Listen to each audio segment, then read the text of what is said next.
કેમ છો મારા યુટ્યુબ ફેમિલી? આજે હું તમારી જોડે પનીર રોલની રેસીપી લઈને આવી છું. આપણે રોજ એકનું એક ખાવાથી થાકી જતા હોઈએ, પણ રવિવારના દિવસે કંઈક ચટપટી અને કંઈક સરસ રેસીપી બનાવીને ખાઈએ તો મજા જ પડી જાય. તો ચલો જઈએ આપણે રેસીપી તરફ. સૌપ્રથમ મેં અહીંયા 200 ગ્રામ જેટલું પનીર લીધું છે. એને આપણે એકદમ મોટા મોટા પીસમાં આવી રીતે કટ કરી દેવાનું છે.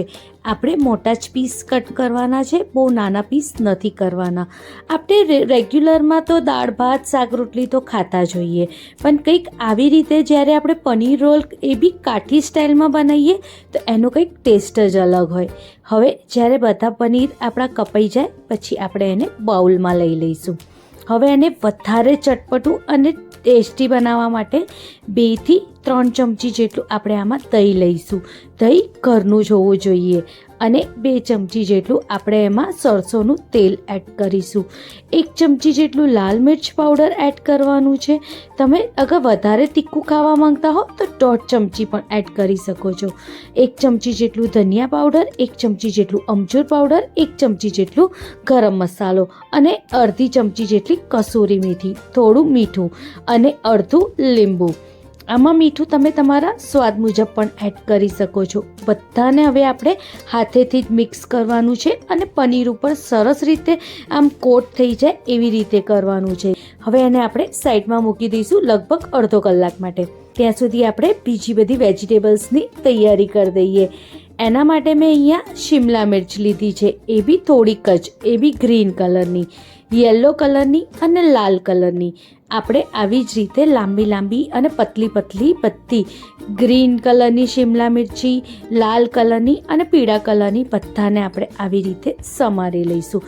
ટામેટું પણ મેં અહીંયા અડધું જ લીધું છે, અડધાથી વધારે નથી લેવાનું. અને એક નાની ડુંગળી લીધી છે. બધાને આપણે આવી રીતે ઝીણું ઝીણું અને પતલું સમારી લેવાનું છે. કંઈક કાંદા બી આપણે આવી રીતે સમારવાના છે. વેજીટેબલ્સ નાખવાથી આ જે કાઠી પનીર રોલ છે એનો ટેસ્ટ બહુ જ મસ્ત થઈ જાય છે.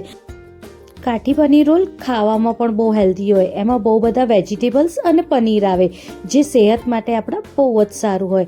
હવે મેં અહીંયા આદુ લસણ મરચાંની પેસ્ટ રેડી કરી છે. હવે આપણે એનો લોટ બાંધી દઈશું. એના માટે 1 કપ જેટલો આપણે સોજી લેવાની છે અને 1 કપ જેટલો ઘઉંનો લોટ લેવાનો છે. બેને આપણે સરસ રીતે ક્રશ કરી દેવાનું છે. ક્રશ કર્યા પછી જો કંઈક લોટ આપણો આવી રીતે રેડી થઈ જાય છે. બહાર જે રોલ મળતું હોય એ મેદાનો મળતો હોય, પણ આપણે ઘઉં અને સોજીથી બનાવીશું. એ બી એકદમ સોફ્ટ બનીને રેડી થશે અને એકદમ સરસ બનશે.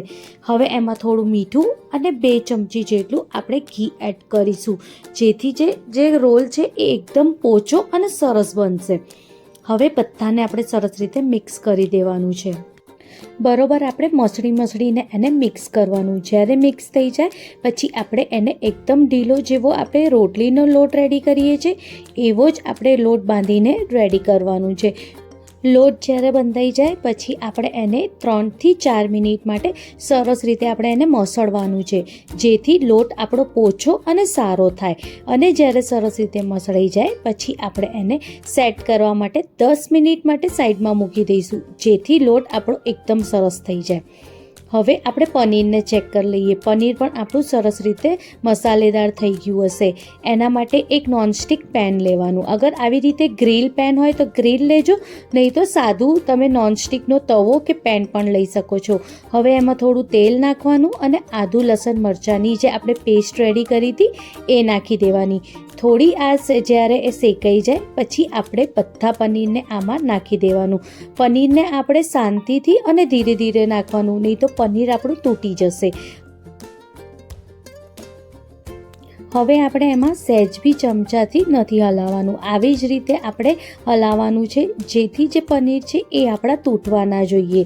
એટલે આપણે શાંતિથી અને આવી જ રીતે એકદમ લો ફ્લેમ ઉપર આપણે આને શેકવાનું છે. જ્યારે આવી રીતે પનીર શેકાઈ જાય પછી આપણે બધા વેજીટેબલ્સને એમાં નાખી દઈશું.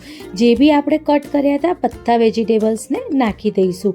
અને નાખ્યા પછી પણ આપણે બહુ નથી હલાવવાનું, નહીં તો જે આપણા વેજીટેબલ્સ છે એ પણ ગળી જશે અને એટલે જે પનીર છે એ પણ તૂટી જશે.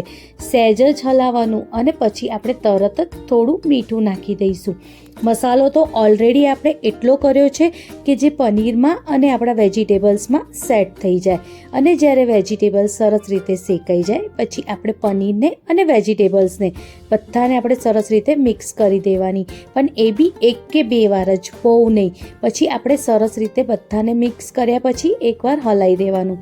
હવે એક તજ લેવાનું, તજના ટુકડાને આવી રીતે બાળીને વચ્ચે નાની વાટકી મૂકીને એની ઉપર થોડું ઘી મૂકીને હવે આપણે આને ઢાંકી દેવાનું લગભગ 10 મિનિટ માટે, જેથી એની અંદર સ્મોકી ફ્લેવર આવી જાય. ત્યાં સુધી આપણે લોટ પણ જોઈ લઈએ. જો કેટલો સરસ પોચો લોટ આપણો બનીને રેડી થઈ ગયું છે. હવે આપણે એના 5 ભાગ કરી દઈશું. તમે આનાથી 5 કે 4 ભાગથી વધારે ના બનાવતા. જો અગર તમે મોટી મોટી રોટલી બનાવવા માંગતા હો તો 4 બનાવજો અને મીડિયમ સાઇઝની બનાવવા માંગતા હો તો 5, પણ એનાથી વધારે પતલી ના હોવી જોઈએ.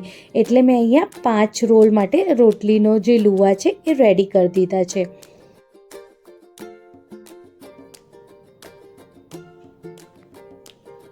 તમે વિડીયોમાં જોઈ શકો છો કઈ રીતે મેં લુવા બનાવીને રેડી કરી દીધા છે.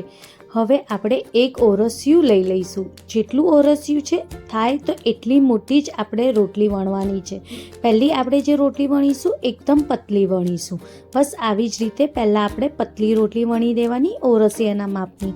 હવે વચ્ચે આપણે ઘી લગાવવાનું છે, બરોબર ઘી લગાવવાનું, જેથી આપણે જ્યારે એને ફોલ્ડ કરીએ ત્યારે આપણી એકદમ પડવાળા પરોઠા બનીને રેડી થાય. જો પછી એક કિનારાથી ઉપાડવાનું, પછી આવી રીતે આપણે ચોંટાડતા જવાનું. તમે વિડીયોમાં જોઈ શકો છો કઈ રીતે મેં એને આવી રીતે ઉપાડ્યું છે અને આગળ જઈને મૂકીને આવી રીતે સેટ કરી દીધું છે. બસ આવી જ રીતે આપણે કરવાનું અને પછી થોડું આપણે એને ખેંચવાનું, જેથી એ થોડું લાંબુ થાય. અને પછી આપણે આવી રીતે ગોળ ગોળ એનું વાળી દેવાનું અને જે લાસ્ટ છેલ્લું હોય એને આપણે પાછળ બાજુ ચોંટાડવાનું અને આવી રીતે હાથેથી દબાઈ દેવાનું. આવી જ રીતે આપણે બધા પરોઠાના લુવા બનાવીને રેડી કરી દેવાના છે. પહેલાં આપણે એકદમ પતલી રોટલી વણવાની અને પછી ઘી લગાવવાનું અને પછી આવી રીતે આપણે ફોલ્ડ કરતા જવાનું. તમે વિડીયોમાં જોઈ શકો છો કઈ રીતે મેં આને ફોલ્ડ કર્યું છે.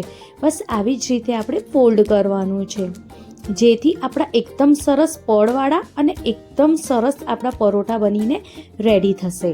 જો કંઈક આવી રીતે અને આને ગોળ વાળી દેવાનું અને જે છેલ્લું જે આપણે બચે એને આપણે પાછળ બાજુ ચોંટાડવાનું, જેથી જે લુવો છે એ કોઈ દિવસ તમારો ખુલશે પણ નહીં અને સરસ આપણો પરોઠો બનીને રેડી પણ થશે. જો આ જે લાસ્ટ બચે છે એને પાછળ બાજુ આવી રીતે ચોંટાડવું બહુ જ જરૂરી છે અને હાથેથી આપણે દબાઈ દેવાનું, જેથી આપણે પડવાળા લુવા બનીને રેડી થઈ જાય. અને પછી એને વણીને આવી રીતે આપણે શેકી દેવાનું. આપણે મીડિયમ ફ્લેમ ઉપર શેકવાનું અને થાય તો નોનસ્ટિક ઉપર શેકજો, જેથી જે પરોઠા છે એકદમ સરસ બનશે. બસ આવી જ રીતે આપણે બહુ બાળવાની નથી રોટલી. સહેજ ગુલાબી જેવી થાય ત્યારે આપણે એને 2 બાજુ સરસ રીતે શેકી લેવાની. અને જો રોલ માટે આપણા પરોઠા પણ રેડી છે. હવે આપણે બનાવીશું કાઠી પનીર રોલ. એના માટે સૌપ્રથમ મેં અહીંયા લીલી ચટણી લગાવી છે. લીલી ચટણીની જગ્યાએ તમે સોસ પણ લગાવી શકો છો, એ તમારા ઉપર ડિપેન્ડ છે. જો હવે આપણે આની વચ્ચે જે આપણે પનીર રેડી કર્યું હતું એ પનીરને મૂકીશું. ઓછું વધારે જેટલું તમે પનીર મૂકવા માંગતા હો મૂકી શકો છો, પણ જેટલું પનીર હશે ખાવામાં આ રોલ એટલું જ ટેસ્ટી લાગશે. હવે એની ઉપર મેં મેયોનીઝ અને ફરીથી ગ્રીન ચટણી નાખી છે. તમે ગ્રીન ચટણી ના હોય તો સોસનો ઉપયોગ પણ કરી શકો છો. જો કંઈક રેડી છે આપણું પનીર કાઠી રોલ. રવિવારે સાંજે બધાને ચટપટું કંઈક ખાવાની ઈચ્છા થાય તો તમે આને રવિવારે મોટા હોય કે નાના બધા માટે આને તમે ઘરે બનાવી શકો છો. આને તમે નાના છોકરાઓના લંચ બોક્સમાં પણ આપી શકો છો અને મોટાના લંચ બોક્સમાં પણ આપી શકો છો. બધાને ભાવે એવું આ કાઠી પનીર રોલ છે. એકવાર જરૂરથી ટ્રાય કરજો.